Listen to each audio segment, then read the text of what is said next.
Por Perfeito. favor, estou te ouvindo super bem, o povo vai ver eu me mexer.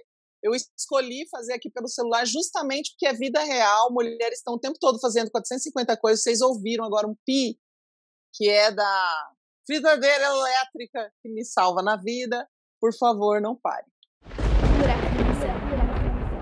E fatalmente hoje é um dia importante para a gente, porque a gente resolveu trazer um tema que, a despeito de você ser uma guria muito jovem, sabe como ninguém o que significa esse tema que tem sido recorrente em debates nas redes, que é o tema do etarismo, né? E a ideia justamente é talvez transgredir e poder falar sobre isso, falar com uma propriedade, afinal de contas, esse é um tema que acomete a todos nós, né? Então eu queria começar um pouco contextualizando essa conversa que a gente vai fazer hoje, dizendo que é o seguinte, né? A verdade é que em pleno século XXI, né, num contexto de Covid, em que fatalmente as mulheres estão sendo penalizadas por jornadas triplas, eventualmente, de trabalho, e outras variáveis que são já do conhecimento da maioria de nós, ou seja, uma remuneração inferior aos homens pelos mesmos tipos de trabalho, ou até uma não remuneração, sobretudo por afazeres domésticos, né? Questões do tipo falta de acesso a cargos de liderança e até a crédito para a gente poder empreender quando a gente resolve levar uma carreira solo, muitas das vezes, né? Fora as outras tantas iniquidades que a gente observa nesse mundo. E uma coisa que é fundamental a gente lembrar é que há uma carga imensa emocional sobre a gente, né? Que é também esse tema do etarismo, ou seja, quão isso alija a gente, tira a gente de cena, ou tende a tirar a gente de cena, no momento em que, até não muito tempo atrás, né, o etarismo era um tema que colocava mulheres de 40 anos para cima fora do mercado, literalmente fora do mercado, porque elas eram consideradas velhas, né? Isso melhorou um Uhum, pouquinho uhum. que, né, a expectativa de vida aumentou, mas a verdade é que esse segue sendo um tema forte, sobretudo nas redes sociais, e isso ganhou recentemente muita notoriedade a partir de um vídeo resposta dessa influenciadora, escritora, que é a Cris Guerra, em relação ao Uhum. problema que teve do Fábio Porchat. A verdade também, né, Sheili, esse vídeo viralizou um monte porque muitas mulheres se identificaram, né, com essa situação, mulheres das mais diferentes idades, não apenas mulheres de 50, como foi o caso ali, né, abordado nesse tema do Porta dos Fundos. Exato, mesmo gurias muito mais jovens, né? Então, vale lembrar um pouquinho, dar 2 passinhos para trás, Sheili, lembrar, né, do ponto de vista etimológico, o que quer dizer etarismo, né, que também é conhecido como ageísmo, né? Na verdade, isso significa uma atitude ou um pensamento como uma forma de preconceito, não deixa de ser isso, né? Para além, inclusive, de discriminação forte e de estereótipo mesmo contra uma pessoa ou um grupo baseado na sua idade. Isso não acomete, evidentemente, só as mulheres, mas, via de regra, para as mulheres isso tem um peso maior. Uhum. A gente está acostumado a ver, inclusive, situações em que as mulheres estão expostas publicamente, e aquela velha história, né? É muito comum a gente ver que homens se relacionam emocionalmente, afetivamente com mulheres mais jovens, e isso culturalmente é muito aceito. A situação inversa, mulheres se relacionarem com homens mais jovens, tem uma conotação, tem um peso, tem um estigma muito forte, né? E a ideia, né, é que, por ser uma forma de preconceito, às vezes mais veladas, às vezes mais escancaradas, né, é importante, como dizia a própria Cris Guerra, a gente desconstruir esse tema e falar sobre ele, sobretudo falar da voz, né? E quando não, também para outras situações em que, por exemplo, pessoas olham para a gente e diz: mas você é muito velha para estar fazendo isso, né? Esse tipo de trabalho não é para ti, porque você já está fora do escopo, né? Você está fora do esquadro. Outro tema que nos acomete igualmente, sobretudo do ponto de vista estético, é que mulheres, a partir de uma determinada idade, a gente vê isso em situações mais formais, como era o caso, sei lá, de atletas, modelos, atrizes, né? O que normalmente é, inclusive, exaltado nos homens de cabelos brancos são cultuados, são cortejados. Mulheres já passam a ser, né? Passava, pelo menos. Até que a gente começou a ver movimentos do tipo os grisalhos estão na moda, né? E aí as mulheres começaram a, de fato, reagir, inclusive coletivamente. Todos esses entraves, né, motivados pelo ageísmo, a gente queria repercutir aqui contigo para justamente trazer a tua visão. Você que é uma pessoa que, inclusive, não só está no mundo preparando as pessoas como diretora artística, como treinadora de comunicação e oratória, uma mulher mega multitask, mas que do auge dos seus 37, né, igualmente fala sobre absolutamente tudo, é uma ativista, olha muito, não apenas para os direitos das mulheres, mas para esse lugar das mulheres no mundo, para esse lugar de fala. O que você tem a dizer sobre isso, Sheila? Meu Deus, você falou 450 assuntos, né, Andréia? Toda a conversa que nós tivemos antes, gente, nós tivemos uma conversa antes para dar o briefing, né? Ela falou todos, ela falou sobre trabalho, ela falou sobre relacionamento afetivo, ela falou sobre a imagem, sobre cabelos brancos, sobre a imagem que a gente tem de física, né? Uma exigência de que o corpo fique de determinada forma. E ontem também eu estava, por um acaso, pulou aqui a questão da Demi Moore, que é uma atriz maravilhosa, incrível, foi participar de um desfile e ela fez uma cirurgia plástica no rosto. E aí não se fala do desfile, o desfile desapareceu, porque só se fala, tipo, você tem um desfile inteiro, cheio de atrizes incríveis, todas são famosas, hollywoodianas, maravilhosas, mas a única coisa que as pessoas comentam é o rosto dela, porque ela foi a primeira a entrar na passarela, e dizendo que não gostaram, e que ela estragou aquele rosto que era lindo, e cheio de considerações, e ela falou, eu tô ótima, tô super feliz com esse rosto.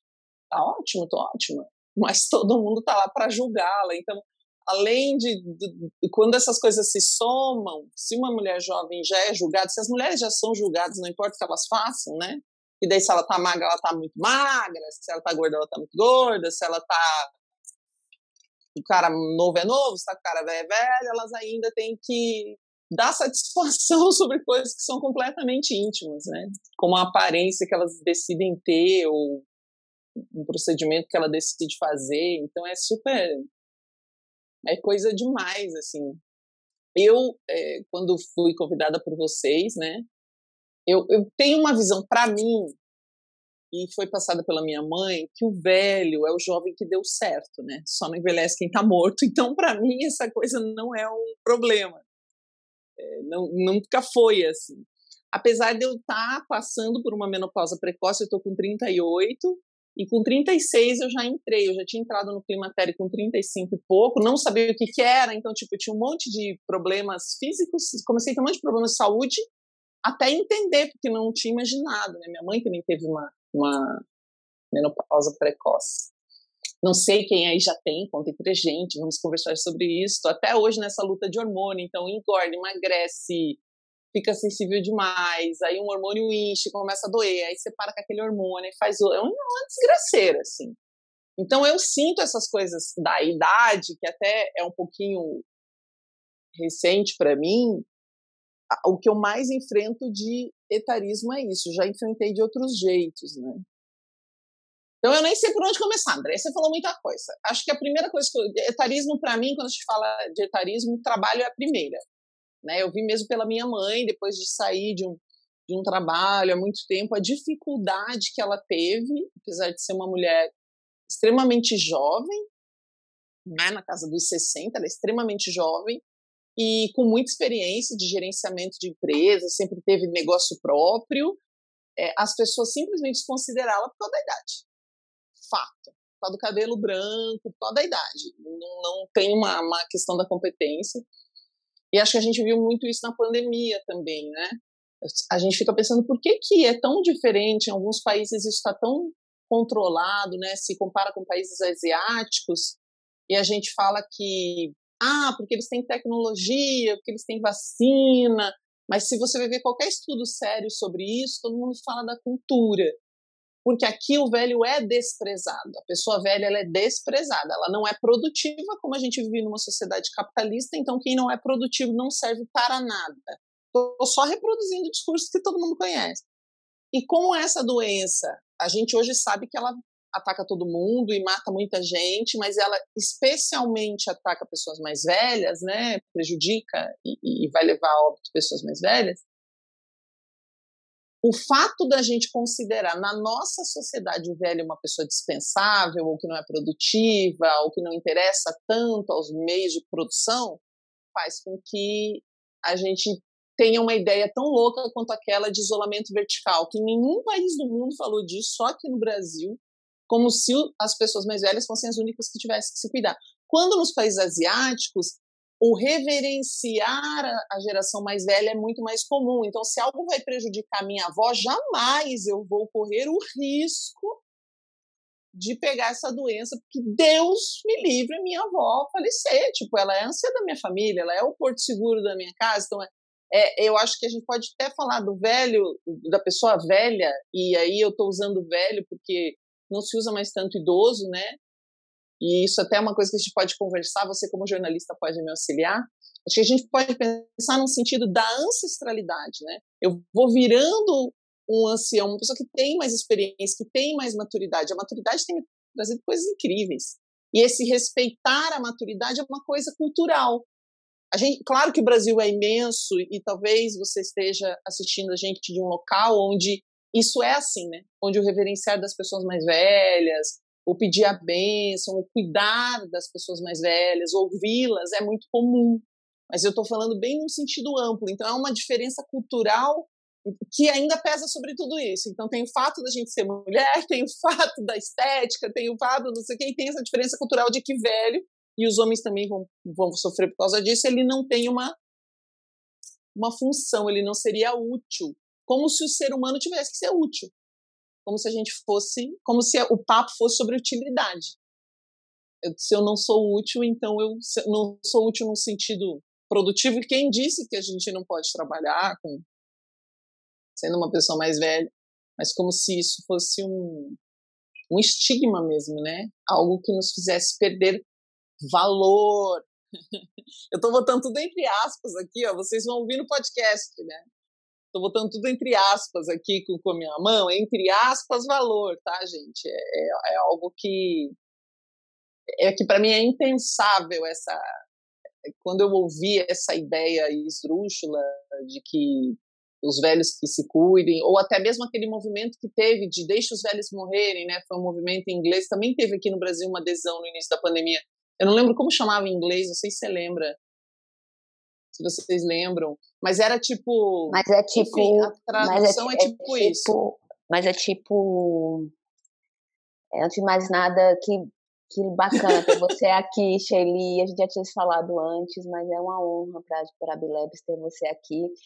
Mas é tipo, é a vida. Todo mundo vai morrer um dia, então a gente não pode cuidar tanto dos velhos. Mas tinha uma coisa especialmente de, tipo, já que são velhos, sabe? Tipo, vai morrer só velho, então é isso também, né? Essa desculpa de que todo mundo vai morrer um dia é desesperador, né? Demais. Não faz sentido nenhum, não faz sentido nenhum. E foi um pouco impossível. Você nem falou desse lugar, né, André, aqui na sua pergunta, nas suas colocações, mas foi o que me veio agora, sabe? Porque talvez seja o que mais me choca. Essa falta de humanidade, de amor, de consideração, esse desprezo. Eu vejo muitas pessoas também achando que os pais não sabem... muitas amigas adultas querem tratar seus pais como se eles não soubessem de nada, por eles serem de outra geração. Mas eles nos criaram, né? Eles nos sustentaram, muitas vezes. desenvolver uma vida inteira, e a gente fica achando que, né, eles não têm sexualidade, eles não têm experiência, eles não têm inteligência, a gente tem que dizer o que eles têm que fazer, fica mandando neles. Então é uma coisa bem... Ai, gente, lembrei de uma historinha, você sabe que eu gosto de uma historinha? Eu não sei se eu contei pra vocês aquele dia. Uma história emblemática, até fiz um vídeo um dia contando essa história, pra gente vir bem para um lugar mulher, até sexualidade e nossa potência de mulher, né? Aliás, eu faço massagem ayurvédica quando eu não estou muito legal de saúde, tenho uma grande amiga que cuida de mim nesse sentido, e ela disse que muitas mulheres mais velhas procuram a massagem por falta de contato com outras pessoas. Como ninguém quer namorá-las, né? Como é mais difícil arrumar um par romântico, elas sentem tanta falta de toque, de trocar energia com alguém, que a busca da massagem não é para a quiropata consertar teu osso, sabe? É para ter um contato. Mas a historinha que eu lembrei é a história que a minha irmã foi se casar, minha irmã mais velha, e lá no interior a gente tem esse hábito de fazer aquela coisa de dar os presentes no chá de panela, e se a pessoa não acerta, a gente vai tirando a roupa, ela vai ficando pelada. É um hábito antigo lá do interior do Paraná, eu sou de Pato Branco, né? E aí a minha irmã disse que não queria. Isso porque a avó ia estar lá. A avó do marido dela, uma senhorinha, ia estar lá também uma outra avó, que nem é nossa avó, mas a gente chama de nossa avó porque ela entrou na família, sabe? Que na verdade ela é avó de outra... Enfim, é a avó que estava. Então ia ter essas duas vós, e ela achou que ia ser muito desrespeitoso essa coisa de ficar tirando a roupa na frente das vós. Eu nem vou questionar esse hábito do tirar, o que isso significa, tá, gente? Ela achou que ia ser chato e tal. Então, beleza, a gente fez na garagem de casa, a garagem levantada, assim, é bem interior, sabe? Que todo mundo fica ali meio, não é uma varanda, é uma garagem, estava todo mundo lá. A minha irmã colocou uma roupa bem curtinha, um shortinho, uma regatinha, e toda vez que ela errava o presente, a gente tinha que fazer um desenho nela, tinha um batom, coisas assim. A minha irmã é branca que chega a reluzir, aquela branca transparente. A gente tinha que desenhar nela, já que não ia, né, como uma coisa, uma punição por ela não acertar o presente. E claro que todo mundo fez umas embalagens que não tinha nada a ver com o presente que estava dentro, justamente para ela se confundir, que essa que é a brincadeira. O primeiro presente que ela pega é de uma das vós, essa avó agregada, que é bem vó mesmo, sabe? Já tem bastante idade. E aí a avó deu o presente, a minha irmã tentou lá, era uma tigela, mas ela botou tanto papel dentro que a minha irmã não acertou nunca. Deu 15 chutes, não conseguiu. E aí a gente deu o batom na mão da avó para ela fazer um desenho na minha irmã. Daí ela escolheu a perna da minha irmã, ela desenhou um caralho, gente, que ia da tornozelo até o joelho da minha irmã, com duas bolas gigantescas. E a gente caiu na gargalhada num grau. Porque assim, até eu, né, fui dizer avó, porque a gente transforma essa mulher mais velha na avó, e aí a gente tem esse imaginário de uma vovozinha, com uma toquinha, com roupinha de florzinha, sei lá, né, essa coisa tá na nossa cabeça.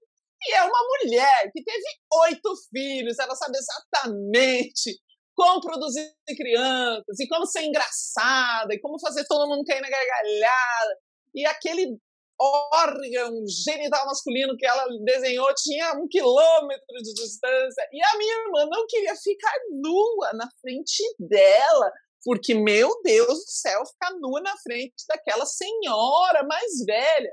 Então é todo... Gente, a gente ri tanto até hoje dessas histórias, assim. É muito emblemático, eu acho. São muitos estereótipos, né? E eu aqui conversando com vocês, por ser a mais nova, eu tenho 24 anos, e tá falando de etarismo, é meio que entender um conflito geracional que acontece, sempre vai acontecer, e inclusive acontece comigo com filha de Marcela, que tem 12 anos. E eu já me sinto, nossa, eu tô perdendo a tendência, mas como assim? Eu tô no auge dos meus 24 anos, e é tudo muito confuso, eu acho, a gente conseguir comunicar com outras gerações. E quando eu penso em a primeira vez que eu dancei, rebolei até o chão na frente da minha avó, eu tava com super vergonha, porque eu sou de uma cidade do interior de Alagoas que tem todos os preconceitos, e eu estava rebolando a raba até o chão na frente da minha avó, e enfim, a minha avó não falou nada. A minha avó é tipo a vovó Juju Eu acho que é o arquétipo da vovó Juju, do irmão do Jorel. Não sei se você conhece esse desenho, um desenho brasileiro. Sim, é muito a minha avó, tipo, ali, aquela vó, tipo, abacate. E eu acho que a gente tá quebrando. Gente, ela já viu a avó de abacate no sentido assim.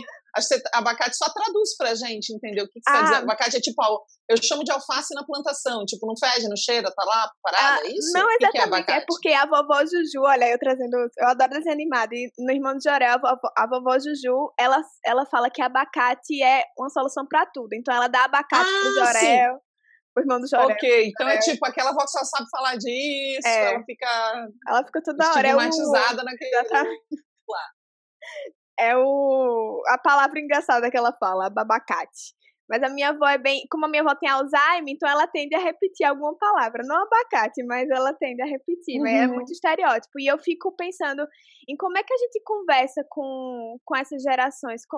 Porque pra mim é importante, por exemplo, fazer a minha avó se sentir validada, né? Nem útil. É se sentir validada por mim. É poder conversar, mesmo entendendo todos os problemas. E aí, parece que na minha cabeça tá abrindo vários espectros, assim, tipo, como é que eu, uma pessoa jovem ainda, posso tomar parte de entender esse problema social que acontece e fazer alguma coisa a respeito. Não deixar a responsabilidade cair também só para as outras pessoas, porque eu acho que isso também faz parte das pessoas, como um todo, jovens, de estar discutindo isso também. De estar falando, de estar sabendo comunicar e de estar não fazendo com que as pessoas se questionem se elas são velhas demais para isso ou não.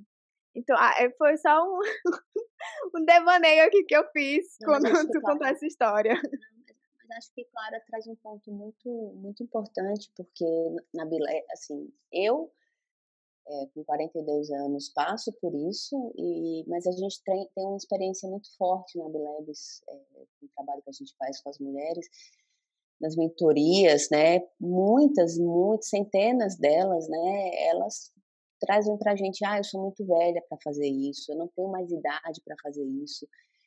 E querendo ou não, recai em nós mulheres de estar trazendo essa reflexão, né? Então, a fala que Clara traz é trazer um pouco dessa responsabilidade para as outras gerações também, né? O quanto do teu comportamento reflete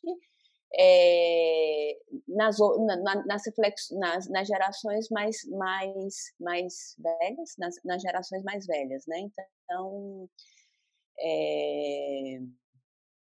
Clara falou, e de fato a gente tem uma convivência muito próxima, mas eu tenho um filho de 15 e uma de 12, e já existe essa diferença entre eles dois. Tem coisas que Yasmin, e às vezes a gente brinca, Yuri já tá velho, porque já são 2 anos e 10 meses, não são nem 3 anos, 2 anos e 10 meses, né? Então, se você conseguir ter essa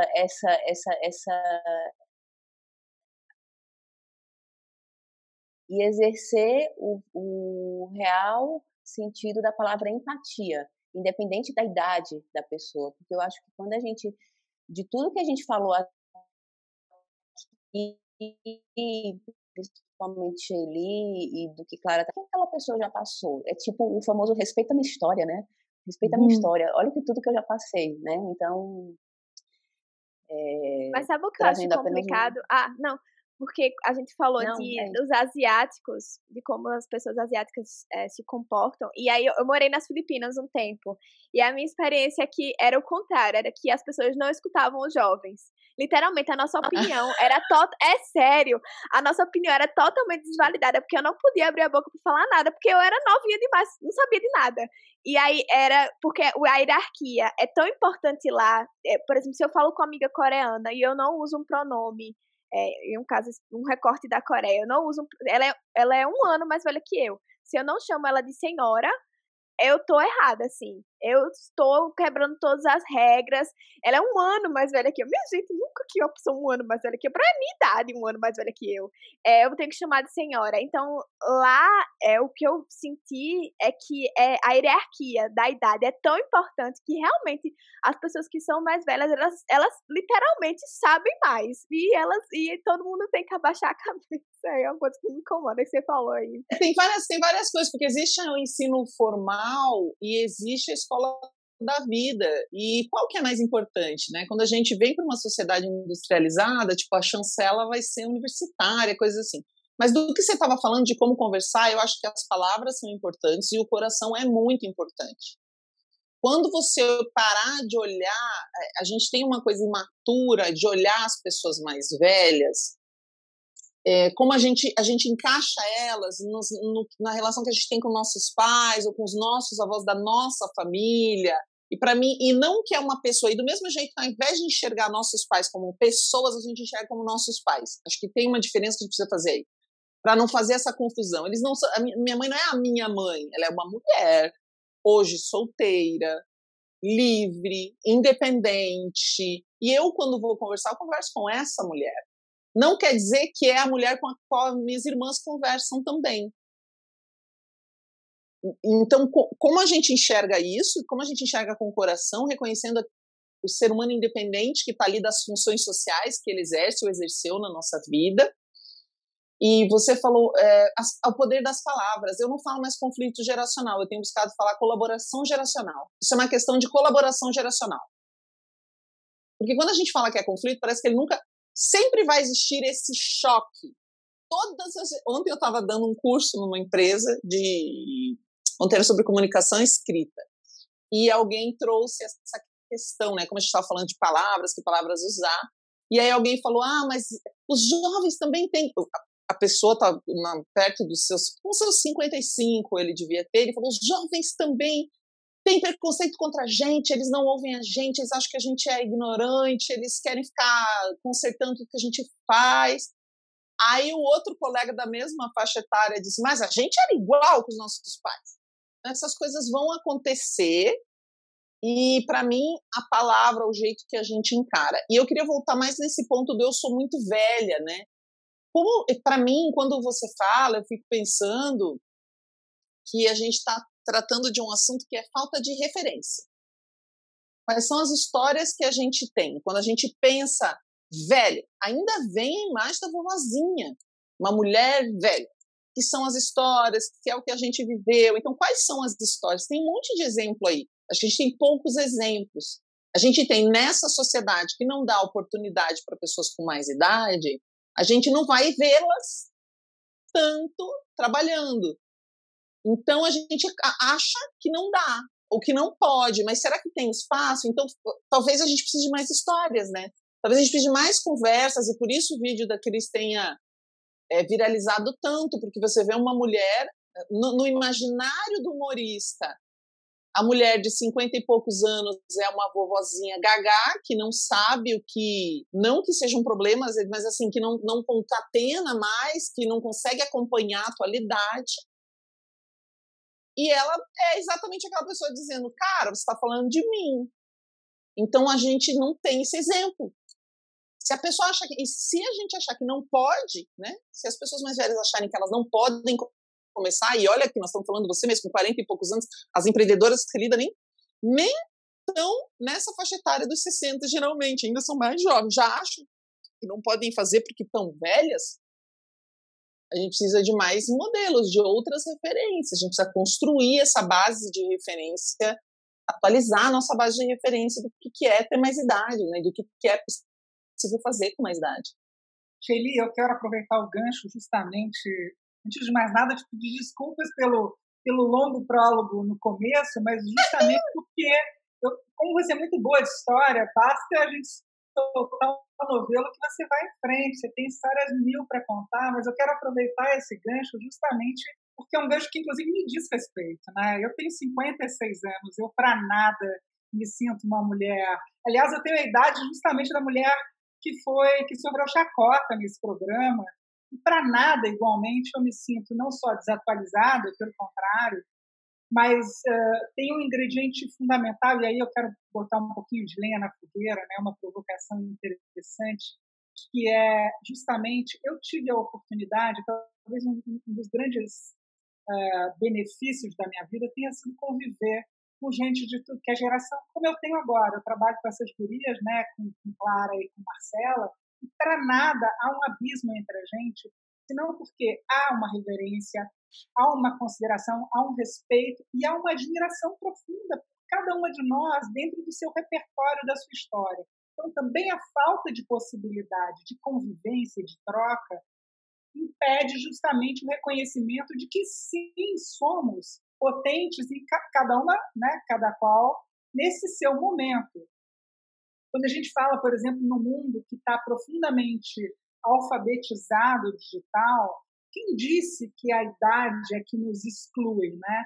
Quantas mulheres a gente conhece, cientistas, pesquisadoras, que não só dominam a tecnologia nas suas mais adiantadas idades, e que têm muito a nos ensinar, porque elas têm a nos ensinar nessa combinação que é o conhecimento técnico, mais com a maturidade, mais com a serenidade, mais com, né, o entendimento do que é a ansiedade.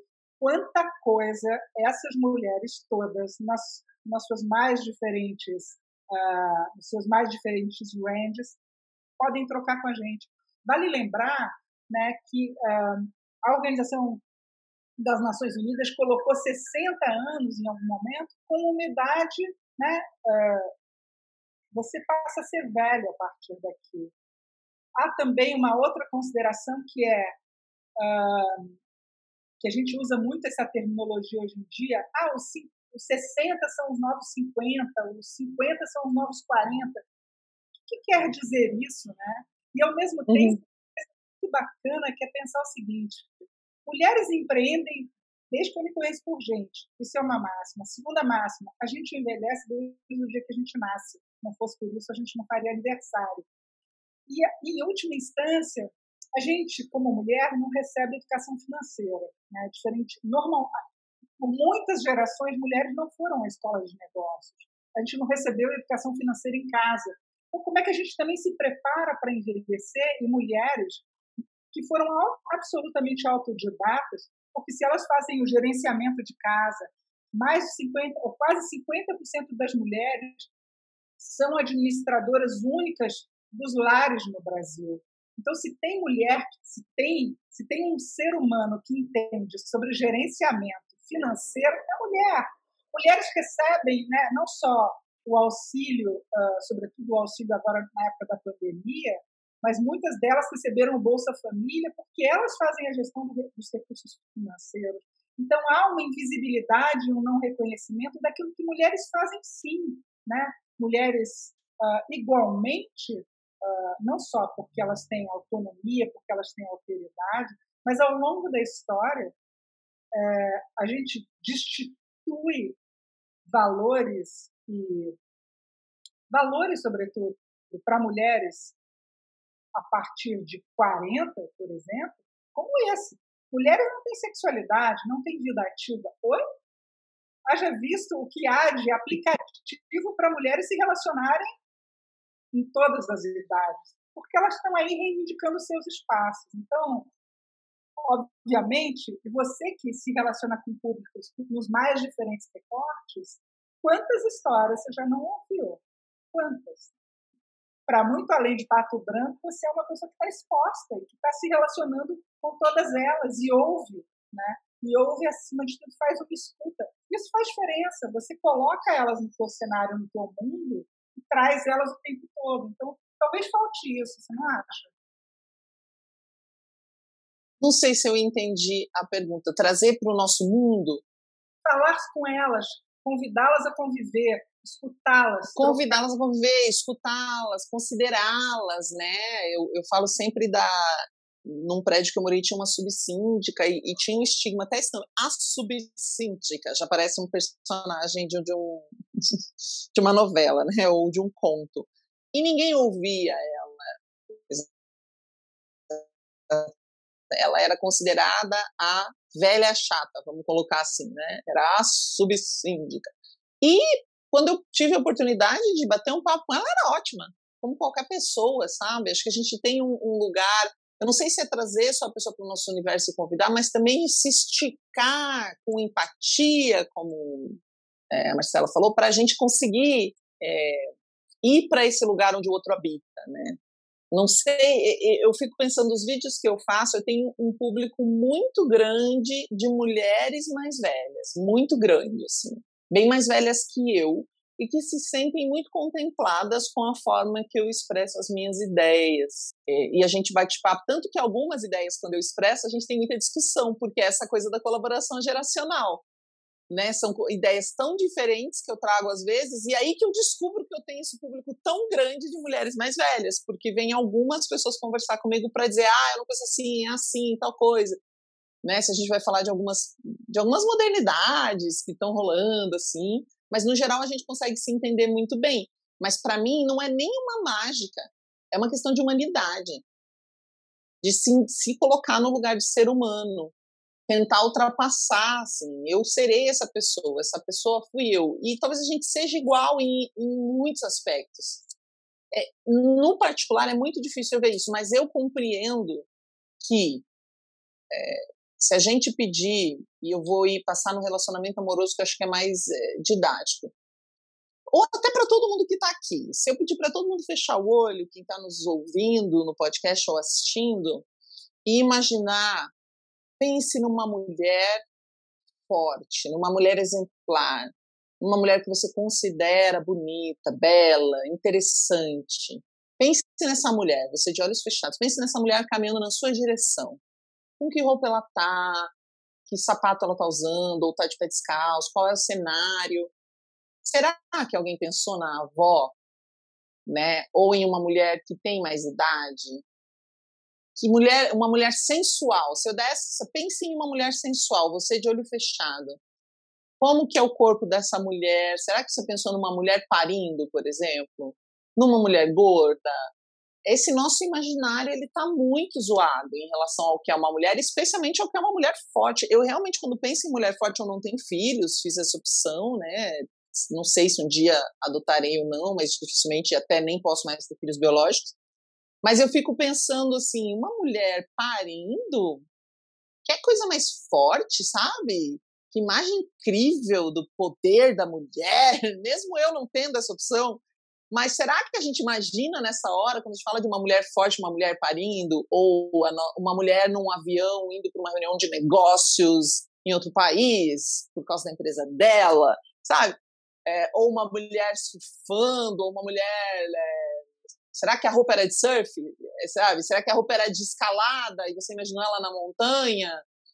Então, o exercício da imaginação para criar essas novas narrativas, como a gente fala, né, criar essas novas histórias e reconhecer que elas existem, não tem como a gente almejar algo que a gente não conhece.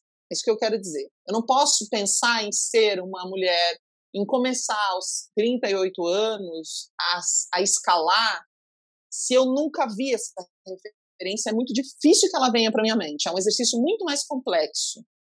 Eu brinco que quando eu comecei a trabalhar, eu trabalhei na Orquestra Sinfônica do Paraná, como assistente lá com produção, e tinha um problema de um fagote, eu não sabia o que era. Eu não sabia que lá em Pato Branco eu fui ver uma orquestra, acho que uma vez na minha vida, fagote é um instrumento musical. Eu nunca tinha ouvido nem falar. E eu estava lá fingindo que eu sabia o que era um fagote, porque eu não tinha a menor ideia. E assim, as pessoas falam que você tem que fazer medicina para ter emprego. Vai ser contra fagotista, porque toda vez que eu precisava de um fagote, só tinha 2 no Brasil, a gente tinha que trazer os 2, porque lá a gente não tinha um fagote fixo.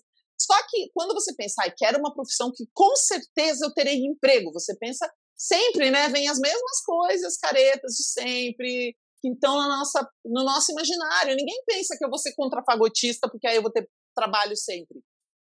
Então, se eu não conheço uma realidade diferente dessa, é difícil eu sonhar com ela, eu chegar perto dela. Então, a gente tem que colocar essas histórias, falar mais histórias, e a história verdadeira, porque de todas as mulheres com mais de 60, vamos colocar que você falou que é a idade oficial onde se considera a pessoa velha. Todas as mulheres que eu conheço com mais de 60, nenhuma é um estereótipo ou encaixa na vovó da Chapeuzinho Vermelho, sabe? Nenhuma. Não, todas são... porque tem coisas que, sem dúvida, né, a invisibilidade faz com que, de fato, eu nem considere. E hoje em dia a gente está vivendo uma lógica, se a gente pensar, né, por exemplo, a história da pandemia. Quem tem o privilégio de trabalhar em casa, por exemplo, eu conheço várias mulheres que resolveram sair de grandes cidades e morar no campo, por exemplo. E elas estão plantando. Né? Aí, assim, o que é o urbano, o que é o urbano, o que é o rural? Você pensar em mulheres, por exemplo, que têm a minha idade, que estão no campo e que estão plantando. Né? Uma agricultora. Né? A rigor, a agricultora sempre foi aquela criatura caricata, né? Porque a gente viu nos livros, ou porque a gente em algum momento teve a oportunidade de conhecer. Mas hoje você tem mulheres agricultoras, você tem desde uma fazendeira, líder de agronegócio, você tem uma pessoa que saiu de uma situação urbana e foi para o campo e hoje está plantando o que come, né? E você tem a agricultora a rigor, que veio de famílias de agricultores. Mas é isso, assim, se a gente não conhecer essas histórias, se a gente não der voz, se essas narrativas não forem trazidas até a gente, como é que a gente vai imaginar que isso existe? Né? E acho que mesmo conhecendo, Andréia, às vezes a gente, quando a gente tem um viés inconsciente, aí recomendo que todo mundo estude viés, porque é muito legal. O viés é um jeito de você preencher as lacunas. O seu cérebro não consegue entender todas as informações que ele recebe, são muitas. Então ele lê e rapidamente, para ter uma compreensão, ele traz coisas que você já acredita, que são o que a gente chama de vieses inconscientes. Então, se no meu viés inconsciente a mulher mais velha ou a pessoa mais velha ela não tem capacidade de desenvolver algumas habilidades, o que vai acontecer? Eu conheço todas essas histórias. Nenhuma pessoa com mais de 60 anos que eu conheço, talvez só minha avó que fez 92, realmente está precisando de um grande auxílio da minha convivência. Não estou dizendo que não existe, tá, gente? Das pessoas com quem eu convivo, que tem mais idade, a minha avó de 92 é que realmente hoje precisa de cuidados o tempo todo, não consegue, né, ter uma vida independente. Mas fora isso, não tem ninguém. Na hora que eu vou me comunicar, ou que eu vou pensar em alguém para contratar para um trabalho, no meu viés inconsciente de que as pessoas mais velhas não têm essa utilidade ou não são produtivas, ele vai vir, porque a gente não elimina um viés inconsciente. O que eu preciso é aí falar, calma, eu preciso questionar meu próprio pensamento. Então, mesmo conhecendo todas essas mulheres que você conhece, eu conhecendo todas as mulheres que eu conheço, outro dia uma amiga disse, me lembrou, ela falou, por que você não contrata a fulana para fazer isso? E eu fiz, ela não tinha passado na minha mente, mas é uma colega minha que disse que está precisando de uma oportunidade, que tem habilidade para aquele trabalho e que é bem mais velha. Por que ela não passou na minha mente? Tem uma coisa Por que eu não lembrei dela? Então, a gente mesmo sabendo, então assim, ter mais referências, mas além de ter mais referências, se auto-questionar. Isso dá trabalho, já dá muito mais trabalho do que viver a vida na flauta, como a gente fala. Dá trabalho, você fala uma bobagem, você tem que consertar. Daí você pensa um troço, você tem que questionar. Putz, mas eu tô pensando nesse troço. Aí você tem que perguntar, você tem que conviver com mulheres mais velhas e perguntar a opinião delas, porque vai ser diferente da nossa. Achei muito louco quando você... Ai, desculpa, Andréia. É porque ela fez o exercício, eu tava fazendo o exercício. E aí eu não sei se é porque eu leio... o meu estudo, a minha pesquisa é sobre viés inconscientes. Então, a todo momento, eu tô me questionando. Eu tô, inclusive, em diversas conversas com o meu psiquiatra para entender como é que o meu cérebro funciona sobre isso, enfim. E aí você fez o exercício e a primeira pessoa que me veio na cabeça foi a Enídia, que é a minha terapeuta. E aí eu fiquei, por que veio a Enídia na minha cabeça? Porque ela é uma mulher que tem 65 anos, 64, 65 anos. Pra mim é um super exemplo. E eu tenho uma dificuldade enorme de achar terapeuta, mas Enídia é, tipo, muito boa, porque ela foi militante na época da ditadura, ela viveu em diversos aspectos a inserção do feminino na cultura e na economia, e ela é bastante crítica. Então, para mim, quando eu tô fazendo uma sessão de terapia com ela, eu tô abrindo uma bíblia, assim, do sagrado feminino, entendendo as coisas. É tão bom, tipo, meu Deus, quando eu tenho sessão com ela, eu falei hoje. Mulher forte. E eu falei mulher forte. Geralmente eu falo mulher sensual. Se eu falo, imagine uma mulher sensual, aí tem que ver o que vem também, sabe? Então dá para fazer esse exercício de várias formas, ver qual é o estereótipo, né? Uma mulher forte, nós mulheres temos Agora, a gente fala uma mulher sensual, dificilmente vem uma mulher mais velha, vai vir o Instagram, talvez, e é muito dolorido tudo isso, né? A gente é muito treinada para odiar o nosso corpo de um jeito tremendo, assim, tremendo. Eu faço muito esse exercício de não me odiar, não odiar o meu corpo.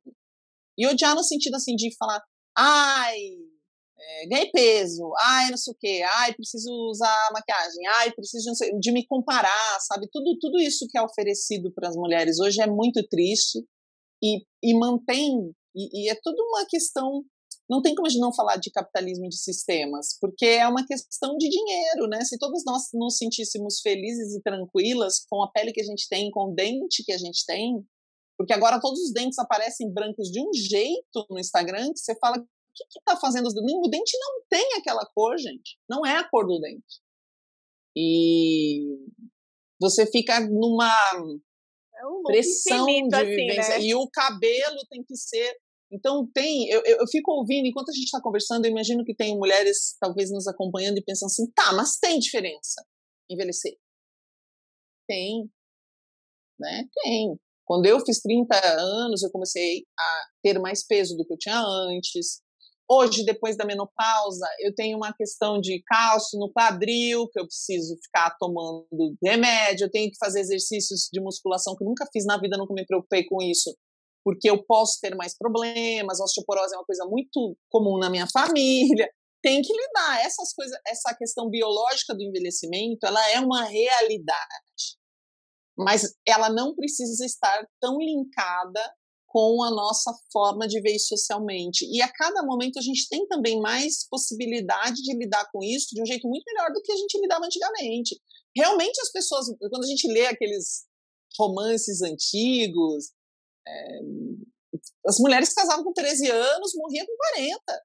Ninguém passava de idade nenhuma, mas agora a gente precisa entender que tudo evoluiu também. Talvez seja um ranço que a gente traz também dessa literatura, desse passado, de uma dificuldade de reconhecer que também esse privilégio de viver mais e viver melhor, ele também não está distribuído, né? Isso é uma coisa ainda para poucos. Então também tem essa disparidade de como uma pessoa envelhece e a outra envelhece, quantas doenças cada um vai ter, tanto que na pandemia a gente vê, claro que as pessoas com menos recursos, num primeiro momento a gente teve as pessoas com maior possibilidade financeira pegando mais a doença, mas não são as que mais morrem, porque elas têm uma condição de saúde diferente. Então, eu não quero que pareça que a gente está dizendo, nossa, envelhecer é uma maravilha.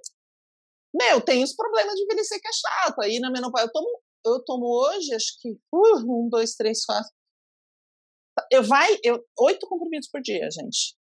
Tem de manhã, tem 3, aí tem um na hora do almoço, aí tem 2 antes de dormir, e aí tem 2 que eu mandei fazer, porque tem que ser manipulado, que eu tenho que pegar essa semana. Mas, e olha que eu tenho 38 anos! Imagina! Você estava falando aí, eu não sei porque meus pensamentos viajaram lá para a Suécia. Te contei, né, que eu morei 12 anos na Suécia, não sei se eu contei. Acho que comentou sim. Então, e a Suécia é um país extremamente velho, né, com um percentual, não sei agora, já faz 8 anos que eu voltei, mas historicamente é um país que de fato tem uma população velha muito, muito grande. E os meus pensamentos foram como é ser velho na Suécia. Eu não quero trazer a questão do relacionamento, porque existe de fato a questão mas existe uma questão de afetiva, né? Porque é um povo mais frio do que a gente. Porém, a velhice ela é culturalmente aceita, né? Então, tanto fisicamente quanto lá você diz. Lá, é uma coisa Suécia, culturalmente né? aceita. Culturalmente aceita, né? Então, tanto fisicamente quanto funcionalmente, né? Então, fisicamente, o inverno muito rigoroso faz com que você tenha rugas muito profundas, né? Então, você vai ver diversas mulheres suecas, né, que são da tua idade e que já têm rugas muito profundas, marcas muito profundas. Ou que você acha que tem 60 anos, que você vai dizer que acha que você tem 75 anos, porque o inverno é muito rigoroso e ninguém está nem aí para isso, né? E vai a Estou questão tentando dos dentes. sobreviver e me aquecer, não estou tentando ficar bonita. Então, a questão dos dentes é algo que sempre me chamou muita atenção, porque a gente tem uma cultura e se tornou muito pior ao longo dos anos, né? Todo mundo está muito mais interessado e por tudo ser muito subsidiado pelo Estado, ninguém tem tanto dinheiro para estar pagando as fortunas de tratamentos odontológicos que são aqui. Então, todo mundo está muito interessado em não ter dor, de estar mais ou menos funcional, do que ter dente branco, né? Claro. Quando se trata da vida funcional, é você ter uma casa que te acomode, que acomode o que a velhice normalmente vai te trazer, o que você estava relatando, né? Que você tenha hobbies que te preencham o tempo, né? Porque a aposentadoria vai funcionar, então, ou seja, jardinagem, ou um esqui, né? Então, assim, são vários aspectos que fazem com que a tua vida seja uma vida funcional e que você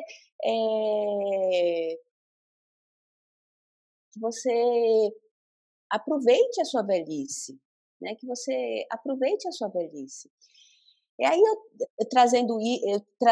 eu pensei nisso e trouxe assim essa perspectiva para a gente, assim, porque aí lembrei da Rita Lee, porque a Rita Lee até dublei um áudio dela, eu sou a louca do TikTok, eu dublei um áudio dela que tem assim, você pode escolher envelhecer como as peruas, né, já faz muitos anos, e a Rita Lee, né, as peruas, onde a velhice é teu inimigo, ou como as feiticeiras, onde a velhice é teu aliado. E essa frase dela, ela me tocou profundamente. Infelizmente, a gente vive numa cultura tão cruel que não permite entender como a velhice é o nosso aliado, né? Como a velhice pode ser o nosso aliado. Nós somos mulheres tão profundamente inseguras, tão profundamente maltratadas, profundamente. Se a gente entendesse, se amanhã a gente acordasse e entendesse, sem ligar, sem se preocupar tanto com a nossa aparência, quantas empresas iriam falir, né? A gente não entenderia que tudo isso como você disse, é o capitalismo, é o dinheiro, né? Então, assim, a gente tentando fazer um paralelo entre tudo isso e aí ainda ontem eu falei para a Christian, né? Tava no TikTok. E aí eu tenho, de repente, eu tava nas férias, eu falei, fiz meu plano de aposentadoria. Eu vou viajar. A gente tem um cachorro, nunca tive cachorro, e aí faz quase 11 meses que a gente tem Cacau. E eu falei, quero viajar. Meu plano de aposentadoria vai ser, eu vou ser Cacau, ou o outro cachorro, porque eu acho que eu vou ter cachorro pro resto da minha vida, viajando de carro, né? Porque como é que eu vou levar o cachorro de avião? Não dá, né? Eu amo viajar. E aí, ainda ontem, eu mostrando para a Christian, olha, esse aqui é meu plano de aposentadoria, porque tem umas casas, né? O pessoal viajando, e é uma coisa tão simples. E a única coisa que eu não pensei é que eu quero estar bonita, que eu quero estar magra, que eu quero estar. A única coisa que eu pensei é que eu quero estar bem, assim, com saúde, para eu poder viajar o mundo com o meu marido e com a minha cachorra. Obviamente que meus filhos estejam bem. E eu acho que se a gente fizer esse exercício, né, de que tudo na vida passa, eu sei que é clichê isso que eu vou falar, e se a gente observar isso, pensar nisso que a Rita Lee fala, né, dentro da loucura dela, que ela mesmo se denomina de louca, né, mas eu acho que é uma pessoa de infinita sabedoria, de que a velhice ela pode ser um aliado ou um inimigo. Eu acho que a gente tem muito a aprender sobre isso, né? E de entender que tudo isso que a gente vive é extremamente cruel para nós mulheres, né, em todos os aspectos. Eu acredito, eu acho que onde é que está o paradoxo disso que você está falando? No âmbito individual, sim, né? Tanto que as pessoas me questionam muito, porque eu tenho um estilo muito próprio, eu não fico muito preocupada com make e com tal, mas também tem um rosto que é considerado um rosto super padrão de beleza no nosso país, então, tipo, e internacionalmente é meio modelo, eu sou branca, para quem estiver ouvindo o podcast, eu tenho olho claro, eu pinto meu cabelo naturalmente de ruivo, porque eu gosto, meu pai é ruivo natural, hoje grisalho, mas então cola muito, posso enganar que sou ruiva, inclusive, então pareço uma ruivinha de olho claro, o que eu estou falando disso, né? Então, no âmbito individual, sim, a gente faz e a gente pode se posicionar, mas um monte de coisa social, talvez mesmo assim você vai enfrentar uma segregação social, você vai ser pária em alguns momentos, a pessoa não vai querer te namorar, entre você e uma mulher do seu lado, vai escolher a mais jovem, quando a gente fala principalmente de heterossexualidade, mas não necessariamente, daí fala que sou bissexual, já fui casada com mulheres e já fui casada com homens, então isso é uma questão para mim diferente. Então, quando às vezes você se interessar por alguém, essa pessoa não se interessar, então uma coisa é dentro de você resolver, mas mesmo dentro de nós, muito resolvidas, você vai enfrentar coisas. Então nós não vamos mentir, nós queremos que vocês saiam daqui, mulherada que está nos assistindo, sabendo que vocês podem tudo, porque vocês podem, é um fato. Nada vai impedi-las, não existe nada biológico que te impeça de recomeçar tudo. E agora eu lembrei da história de uma diretora que era do Boticário, acho que era Andréia o nome dela, que ela largou tudo, com 40 e poucos anos ela viu, cara, com 40 para 50, uns 45 anos ela tinha, quando ela largou toda a carreira de executiva que ela construiu durante muito tempo, foi fazer curso de florista, se não me engano. É uma história fácil de encontrar, gente. E ela falou, imagina, a gente desenvolve uma profissão, para desenvolver uma profissão leva uns 20 anos, eu ainda consigo desenvolver mais umas 2, 3, se eu começar agora. Então é um jeito de pensar. É verdade, mas isso não significa que você não vai sofrer coisas, porque a nossa sociedade está estruturada de um jeito bem opressor para mulheres, especialmente para mulheres mais velhas. E daí a gente tem 2 trabalhos, esse trabalho interno de tipo, vou me compreender como potente, interessante, vou assumir se eu quiser o meu cabelo do mesmo jeito que eu vou assumir se eu quiser ter pelo na perna, ou se eu vou assumir o que eu quiser da minha vida, e ao mesmo tempo vou tentar mudar as estruturas. Ao mesmo tempo eu vou compartilhar o máximo possível, porque o futuro a nós pertence, né? Para melhorar o meu próprio presente e para melhorar o futuro que vem vindo depois de mim. É inevitável que a gente sinta. Então acho que é um paradigma. Tem o interno e tem o externo, a gente precisa trabalhar nessas 2 frentes ao mesmo tempo, assim. Só para não parecer que a gente resolvendo dentro de nós, né? Não, imagina, a gente não tem como romantizar tudo que a gente passa, né? Então, acho que cada um dentro da sua individualidade tem que entender como é que você traz para o consciente essa crueldade, né?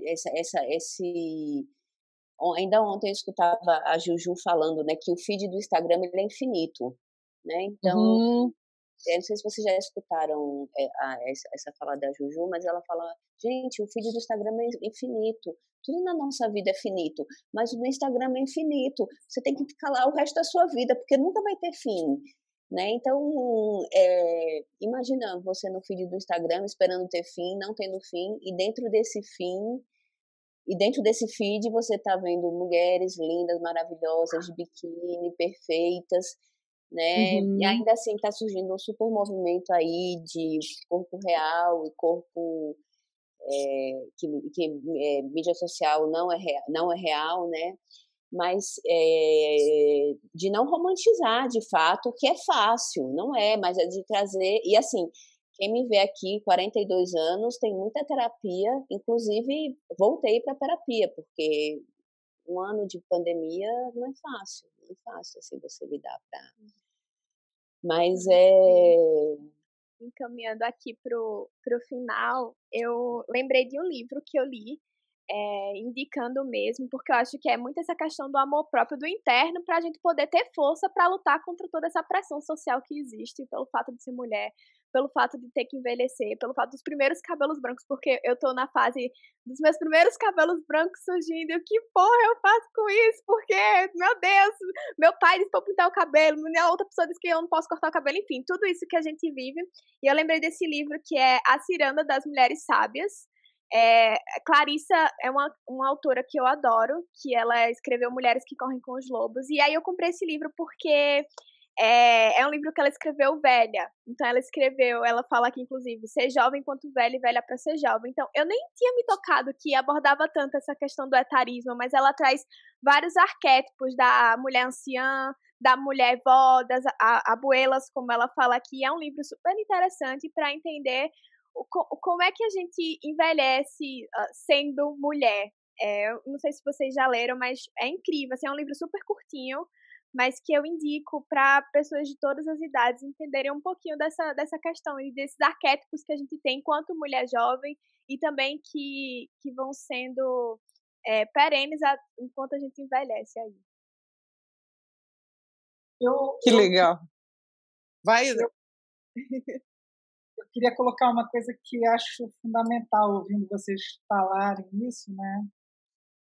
Eu acho que a gente tem que ser muito generosa, não só com a gente mesma, a gente tem que ser profundamente generosa, ter profunda compaixão, porque a gente está carregando dores e cicatrizes de cultura e que a gente só vai conseguir transformar isso se a gente conseguir ser profundamente empática, se a gente conseguir ter muita sororidade, sobretudo entre as mulheres, porque é impraticável, gente. Se a gente for cruel, e as mulheres costumam ser não só competir, mas são muito cruéis umas com as outras, que a gente possa fazer isso. Sheili tocou em pontos, nós todas aqui, mas que são fundamentais, que a gente possa exigir políticas públicas que façam com que todos nós, homens e mulheres que estão envelhecendo, sejam olhados, sejam cuidados, e também isso ajuda muito, né? Mas principalmente que a gente consiga se cuidar olhando umas para as outras, dizendo, a gente tem lugar. Eu dei aula durante muito tempo e eu lembro que uma das coisas que me dava muito prazer era ver mulheres bem mais velhas na sala e elas tinham muita vergonha, assim, elas se aproximavam dizendo, André, eu resolvi voltar a estudar depois de tarde. E é o que Sheili falou, a gente pode tudo. Na verdade, a gente só tem que se permitir. Então, tem um trabalho que começa com a gente, mas tem um trabalho entre a gente e tem um trabalho público, que vamos cobrar, né, que todos nós olhemos para isso. E talvez essa pandemia esteja justamente um pouco incitando a gente para isso, né? Porque a gente tem, como a gente também falou aqui, envelhecer não é simples, não é fácil, não é glamuroso, mas que a gente possa entender também que há uma diferença abismal se a gente envelhece com condição, com recurso, só tem um trabalho, de novo, sempre que começa na gente, e que a gente possa olhar para isso, de fato, de uma maneira muito mais amorosa, né? Eu acho glamouroso. Não é fácil pelas questões físicas, e eu estou vivendo elas agora em função dessa menopausa também, porque uma menopausa precoce ela não é uma coisa simples, ela é um problema, né? A gente fala, parece que é só parar antes de menstruar, mas é um pouquinho mais chato. Mas eu acho glamouroso, gente. A habilidade que eu tenho de lidar com as pessoas hoje é tão melhor do que a que eu tinha antes. E os tombos me fazem tão uma pessoa maravilhosa, e se não fosse a vida, eu não teria essas oportunidades e faço tanta besteira, mas eu aprendo e daí eu faço menos, ou uma besteira um pouco diferente, sabe? Consigo olhar algumas situações com tanta beleza e eu imagino que quanto mais idade eu tiver, mais eu vou conseguir fazer isso. E uma amiga que trabalha com sexualidade, da Prazerela, @Prazerela, acho que é uma coisa super legal de todo mundo seguir, a Mari, ela me perguntou essa semana, porque eu estava ajudando ela com o curso que ela vai dar, o que me tornou adulta sexualmente, como eu entendi que eu passei porque tem a criança, tem a adolescente, como eu me senti adulta. Ela fez essa pergunta e eu falei, né? Então, quando que a gente se sente adulta? Ela falou, porque às vezes eu me sinto uma criança até hoje, eu não sei, então eu percebi que eu sou a bússola, e eu disse que eu me senti adulta quando eu me sentia capaz de decidir as minhas relações, né? Afetivamente eu me senti adulta quando eu podia dizer, quando eu posso dizer hoje, eu quero ficar com essa pessoa, com essa não quero, não. Quando eu consigo dizer não, eu não tô afim, seja pelo motivo que for. Então essa maturidade da escolha é um negócio tão extraordinário. Clara, olha a Vete dando a Sheili tia, que, né, falando com a moça 20 anos mais nova, 27 anos mais nova, pega um conselho da tia, ame ficar mais velha, porque hoje a gente acha que sabe escolher quando a gente tem 20 anos, mas quando a gente tem 40,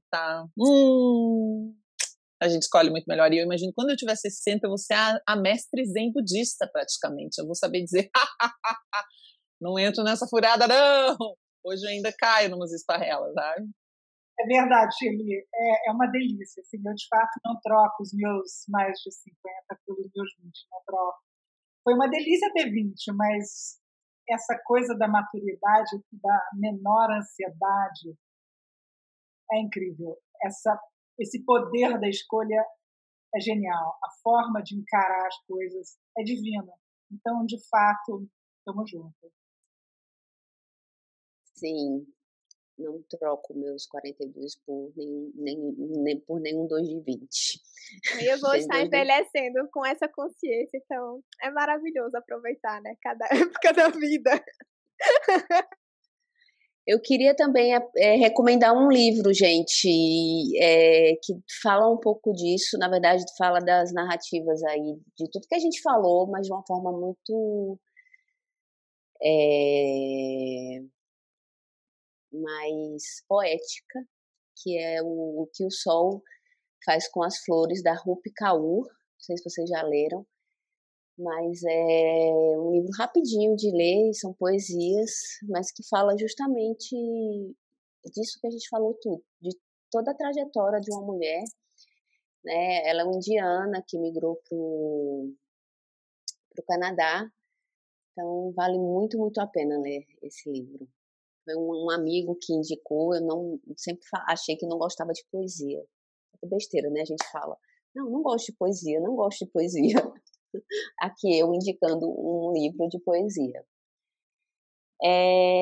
Mas é isso. É claro, o link vai cair, não é isso? A gente precisa encerrar. Sheili, muito obrigada por ter aceitado o nosso convite. Conversa muito gostosa. E eu espero que seja a primeira de muitas.